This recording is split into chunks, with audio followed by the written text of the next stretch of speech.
Now, in terms of migrating to sweet spot clients, there's a number of issues that come up, but at the end of the day, if you really want to make a decent living and have a sustainable business, sooner or later you're going to have to narrow down your focus and primarily go after the sweet spot clients. Doesn't matter where you're coming from, whether you're upsizing into the sweet spot or downsizing into the sweet spot.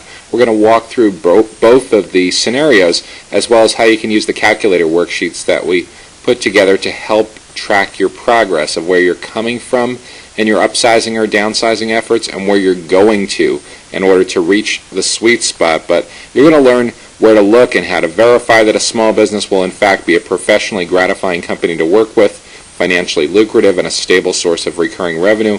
Plus, you'll learn some powerful strategies for upsizing or downsizing your business so you can profit from the small business sweet spot. And again, that's explained in the audio, it's explained in the course notes, it's explained in the handouts. What I want to focus on here is the upsizing and the downsizing worksheets. Let's start with upsizing into the sweet spot. Now, who needs to upsize into the sweet spot of small business IT services? Maybe you're a system builder. Maybe you're assembling white box PCs or clones from brand name parts, assembling your own private label systems, or maybe you're buying private label systems, but regardless, you're doing some kind of final assembly and branding your own systems as a system builder.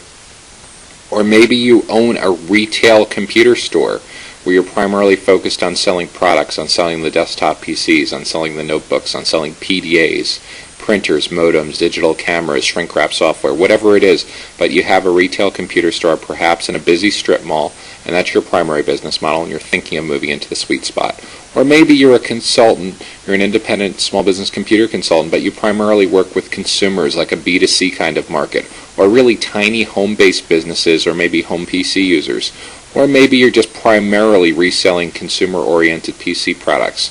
Regardless, there's a number of issues that you need to think about for migrating up into the sweet spot. So now we're going to look at the upsizing calculator here, and the upsizing calculator is going to help you track your services sales against your product sales. It's going to look at how many sources of recurring revenue you have as you upsize from supporting the home users and depending on retail-related computer services sales. And again, the goal here is to give you a couple of metrics that you can watch out for and look for and concentrate on during your transition. First, in the first cell there, cell B6, we're going to look at, and we're going to take a measure today, take a pulse on what percentage of your revenue today comes from providing IT services, real IT services.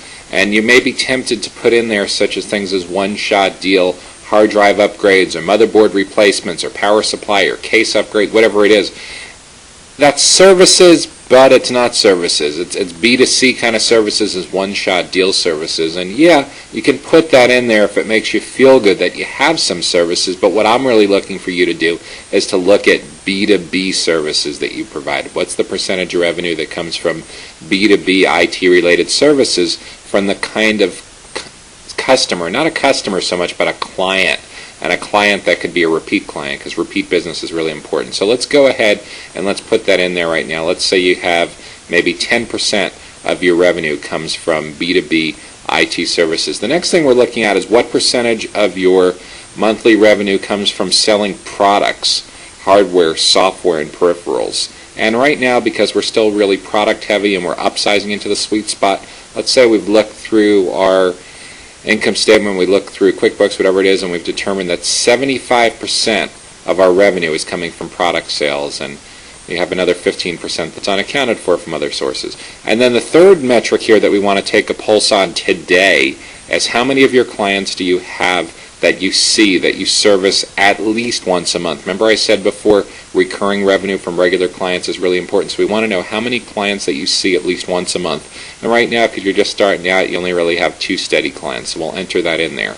Now what we're going to do is we're going to go over into columns B, D, and E here, 90 days from now, 180 days from now, and 1 year from today, and we're going to put in our goals.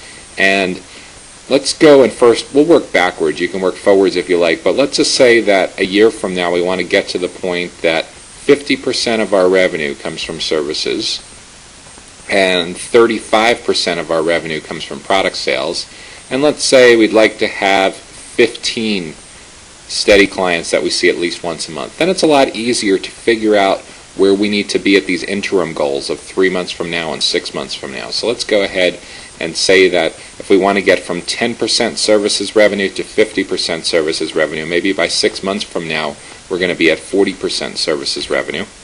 And 90 days from now we'd like to be at 20% services revenue.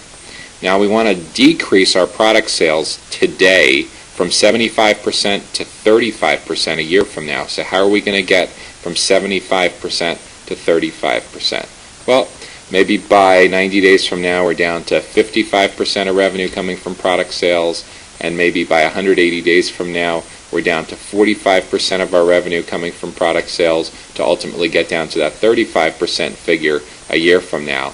And then finally, on the third metric here, the number of clients that we see at least once a month. How are we going to get from 2 clients to 15 clients?